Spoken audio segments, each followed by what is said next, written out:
Can I ask you a couple of questions? What does the Fed make, or how does the Fed have more cash than China? Because that's pretty amazing. Have you noticed the size of China? It's big. How come someone else, if we're such a good bet, how come someone else besides China and the Fed isn't buying? Where's the Fed getting all of this money? You know, the money to do this. Look at the chart. How are they, what? Look at this chart. Okay, this is what's happening over in Europe.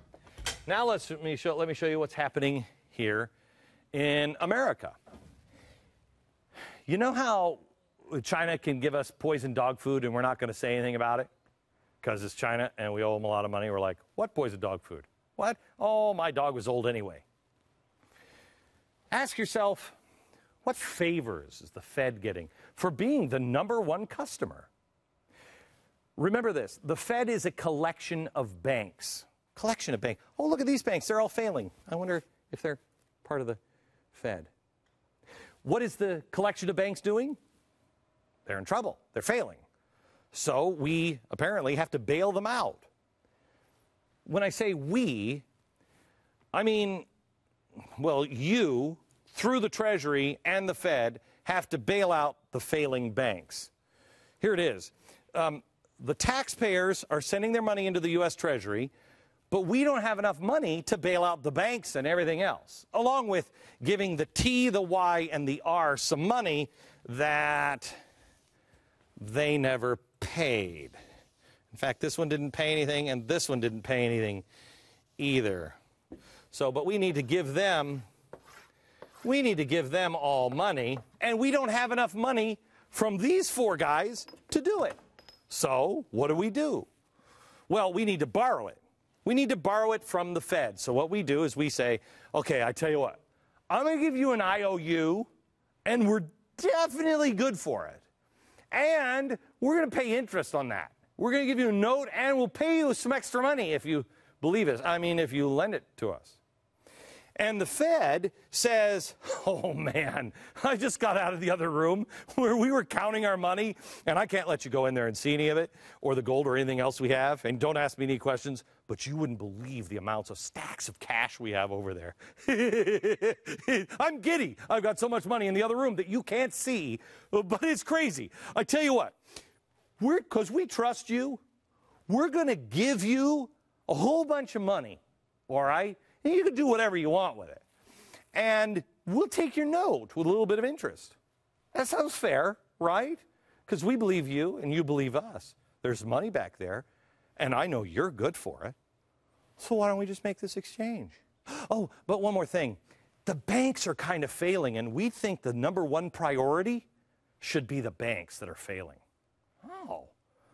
Well, of course, says the U.S. Treasury, our good buddy, the Fed. You're helping us out. Why don't we go ahead and pay all of your banks over here some money? Okay? All right. So let's see if I have this right. The corporate office, the Fed, the corporate office of we can't keep our doors open, Inc., is loaning money to us so we can give it to them. What? I'm not sure. They give us money that they can print, and they give it to the Treasury, and then we give it to them, and we give it to them in TARP and bailouts and spread it around to their diseased banks that are run by and owned by the Fed. Huh. Boy, that sounds like something we should look into, doesn't it? But we can't, of course. We can't, because they're busy in the other room right now. They got so much money, you can't even imagine how much money they have. We can't even find out who owns the Fed. No. Who has the most influence with them? No. It's not interesting anyway. It would bore you. You're little people. Don't worry about it. Timothy Geithner says, there's a basic perception problem. Yes, yes. It might be that the public perceives the fact that the bankers, like Obama's buddy, Jamie Dimon, who is one of these banks, J.P. Morgan, also sits on the board of the Fed. Gee, you think? I mean, it sounds like something that we should watch closely, don't you think? I mean, it'd be interesting. It'd make a great episode of, I don't know, like Dallas or some one of those old shows, you know. But we can't do that. We can't audit their books either. This is not interesting to you. It's not. It's boring. Let's just say we did, and you found out that the Fed was bailing out banks that they themselves own through us, kind of a money laundering system. That'd be kind of a conflict of interest, right? I mean, it kind of bother you. But it doesn't matter, does it? Does it matter anymore? No, of course not. Of course not. And let me ask you this. Who's the bigger liar here? The Fed saying that they have the money to loan us? Or the government saying, we're going to pay you back? What? The rating bureau Fitch says the United States risks another credit rating downgrade next year, and our outlook remains negative. Hang on just a second. Could I just go over this one more time with you? We need money, and so the Fed buys an IOU, a bond, from us. Well, they buy a note with a note saying, this is good, this is really good, this is good as gold. I know. And we say, we're as good as the full faith and credit of the United States government. Okay, so we're scamming each other here. Then we take the borrowed money and the bailout failed banks, and we give it to the bailout, the failed banks, and we bail them out. That's the Fed. We bail them. So can I ask this one question? Why doesn't the private corporation, the Fed, give its own dollars to its own banks directly? Why do they need the middleman? Why do we trust them and why do they trust us? I'll tell you, I don't trust them. And I don't think you do either.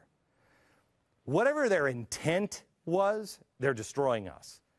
I'd kind of like to know what the heck is going on behind closed doors over at the Fed and the Treasury, wouldn't you? I mean, sure, they've been around for 98 years. They're like old-timey lemonade, you know, sitting there in the rocking chair. Yeah, I remember when I screwed the American public. Supposedly, they were created to prevent economic crashes like the one we're going through. Except that doesn't work, because crashes like what we're going through, it's a force of nature. It happens. It's like trying to stop winter. You can't. What do you say we ask for permission to look under the hood? The Fed, as I see it, is like the ultimate illegal immigrant.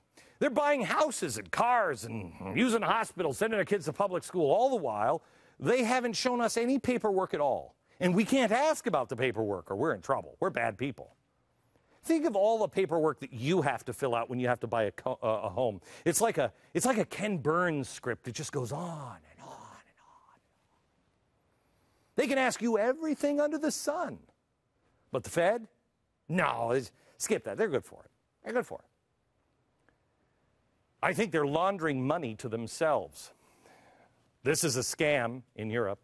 This is a scam here. It doesn't work. My guess is that the Fed and the Treasury are doing something that you and I couldn't get away with. They're writing bad checks, and they all know it. They're all writing checks for money that isn't there. And on top of it, if our money is there and we do have to pay them back, we have to pay them back with interest. So we're paying them for the privilege of bailing them out. How is this not criminal? Seriously. Quantitative easing. Bullcrap. Prison time.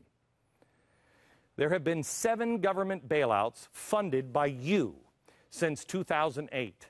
They've carried a combined price tag of almost $2 trillion. What have you gotten out of it? Who's made money here? Because I haven't. Have you? Spain is the 5th bailout in Europe, and this one, just over the weekend, cost $125 billion. To give you some perspective, that means the average worker with a salary of $42,000 a year would have to work 3 million years to pay that back. Look at it another way. Every single worker in the city of Chicago would have to combine their yearly salary and pay it to Spain to cover the cost. And it was gone overnight. It's a failure with no chance of working. Why? Because you can't stop winter from coming. You're kicking the can down the road, and you're uprooting all of the trees, and you're going to kill all the trees. Spending to solve a problem doesn't work, especially when you're going further into debt, much, much bigger debt in the process. Everywhere on TV, everybody's promising that this is going to work. If you come across anyone in your own personal life who says, this is going to work, ask them this question. For who? Who does it work for? The average Joe or the average Federal Reserve bank? The Federal Reserve System is a scam. The perception problem exists because it's so obviously a real problem. 1, we're not allowed to see who owns the Fed. 2, we're not allowed to audit it.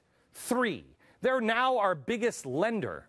4, I believe they're the biggest receiver of all of our federal bailout funds as well.